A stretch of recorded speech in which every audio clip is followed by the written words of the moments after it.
नमस्कार। राजनीतिक खबरों के सबसे दिलचस्प ठिकाने में मैं रूपेश मिश्रा आप सभी का स्वागत करता हूं। दोस्तों, एक और जहां कोरोना का कोहराम बदस्तूर जारी है, तो वहीं इस मामलात पर आरोप प्रत्यारोप और सियासी वार पलटवार है, वो थमने का नाम नहीं ले रहा। बहरहाल इसी बीच एक बड़ी खबर निकलकर ये सामने आई है कि जो 18 वर्ष से जो ज्यादा आयु वर्ग के जो लोग हैं, उनका जो वैक्सीनेशन है वो गहलोत सरकार अब मुफ्त में करने जा रही है। आखिरकार आज शाम तकरीबन 4-5 बजे सूबे के मुख्यमंत्री अशोक गहलोत ने इस बात का ऐलान कर दिया। आपको बता दें कि वैक्सीनेशन को लेके लगातार पिछले कई दिनों से विवाद जैसी स्थिति बनी हुई है, क्योंकि कोवैक्सीन ने जो दाम कल शाम को निकाले वो 600 रुपए 1200 रुपए कर दिए। कोविड शील्ड ने 400 और 600 रुपए किए, जिसके बाद से ये सवाल खड़े होने लगे कि आखिर एक जो मजदूर वर्ग है, जो रेहड़ी वाला है, जो रोज कमाकर रोज खाता है, वो 400 रुपए 600 रुपए 1200 रुपए का वैक्सीनेशन कैसे करवा पाएगा। और बार बार राज्य सरकार केंद्र की सरकार से यह मांग भी करती रही कि जिस प्रकार से 45 और 60 वर्ष के लोगों का वैक्सीनेशन मुफ्त में किया गया, ठीक उसी प्रकार से 18 से ज्यादा आयु वर्ग के लोगों का भी वैक्सीनेशन मुफ्त में किया जाए। लेकिन बात नहीं बन पाई। लगातार मुख्यमंत्री अशोक गहलोत केंद्र सरकार से यह मांग करते रहे कि जो राज्य का जो आर्थिक ढांचा है वो बिगड़ जाएगा, राज्य का जो बजट है वो चरमरा जाएगा, लेकिन फिर भी बात नहीं बनी। और अंततः मुख्यमंत्री गहलोत ने ये फैसला लिया कि 18 वर्ष से जो अधिक के लोग हैं उनका मुफ्त में वैक्सीनेशन होगा। आपको बता दें कि मुख्यमंत्री गहलोत ने ट्वीट कर यह जानकारी दी और उन्होंने ये भी कहा कि 3000 करोड़ से जो ज्यादा का खर्च है वो इस वैक्सीनेशन में आएगा, यानी राज्य सरकार पर इतना भार पड़ेगा।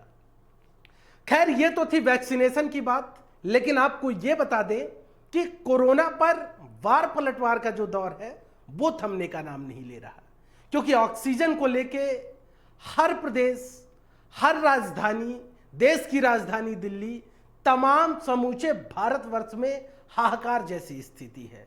कई ऐसे अस्पताल हैं जहां पर ऑक्सीजन कुछ ही घंटे की शेष है, और उन्होंने अब मरीजों से कह दिया है, मरीजों के जो सहयोगी हैं उनसे कह दिया है कि आप अपने मरीज को यहां से लेके चले जाएं, किसी अन्य अस्पताल में व्यवस्था कर ले, क्योंकि यहां की ऑक्सीजन खत्म होने वाली है। कई डॉक्टर्स रोते रोते भावुक हो गए। उन्होंने ये तक कहा कि ऐसा मंजर उन्होंने इससे पहले कभी नहीं देखा कि इस तरह मरीज तड़प तड़प के उनका दम घुट रहा हो, दम निकल रहा हो। यानी कहने का मतलब यह है कि जो हालात हैं वो हाहाकार में तब्दील हो चुके हैं। जो चिकित्सीय व्यवस्था की पोल है वो खुलकर सबके सामने आ चुकी है। ऑक्सीजन का टोटा लगातार राजस्थान में बना हुआ है।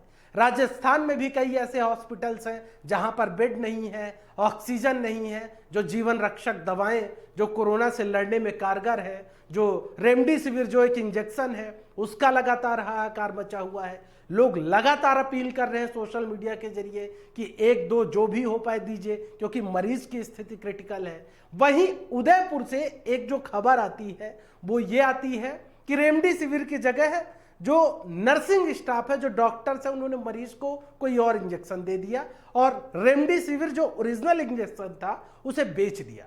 तो मतलब किस प्रकार से रेमडेसिविर और ऑक्सीजन को लेकर जो कालाबाजारी चल रही है वो भी एक चिंता का विषय है।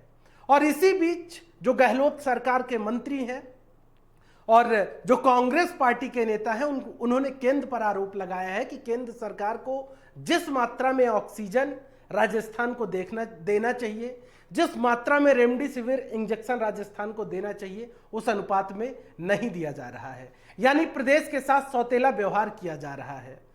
सबसे पहले सूबे के पूर्व उप मुख्यमंत्री सचिन पायलट ने भी केंद्र सरकार पर इस बाबत हमला बोला था, और अब परिवहन मंत्री प्रताप सिंह खाचरियावास इस मामलात को लेके लगातार मुखर है। उनका कहना है कि केंद्र सरकार राजस्थान के साथ सौतेला व्यवहार क्यों कर रही है, क्योंकि यदि यहां कांग्रेस को वोट दिया गया है तो वोट भारतीय जनता पार्टी को भी दिया गया है, क्योंकि 25 के 25 सांसद जिताकर दिल्ली भेजे गए।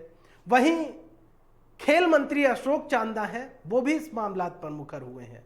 उन्होंने कहा कि वैक्सीन एक लेकिन दाम 3-3 है। आखिर ऐसा क्यों किया जा रहा है? इसी के साथ उन्होंने भी ऑक्सीजन और रेमडेसिविर इंजेक्शन का जो यहां पर संकट छाया हुआ है और जो केंद्र सरकार की ओर से राज्य के मन मुताबिक जो मदद मुहैया नहीं कराई जा रही है, उसको लेकर इन्होंने भी सवाल खड़ा किया है। कुल मिला के कहा जा सकता है कि आपदा अपनी जगह है, लेकिन इस आपदा के मौके पर भी जो सियासत है वो थमने का नाम नहीं ले रही है। इस आपदा पर भी लगातार सियासी वार पलटवार, आरोप प्रत्यारोप का दौर जारी है। बहरहाल इन सब के बीच बार बार हम अपने दर्शकों से यह अपील कर रहे हैं कि जो ये वायरस है बेहद भयानक है, स्थितियां लगातार बेकाबू होती जा रही हैं। तो हम बार बार आपसे अपील करते हैं कि आप घर में रहें, स्वस्थ रहें, अपने घर में बड़े और बुजुर्गों का ख्याल रखें। नमस्कार।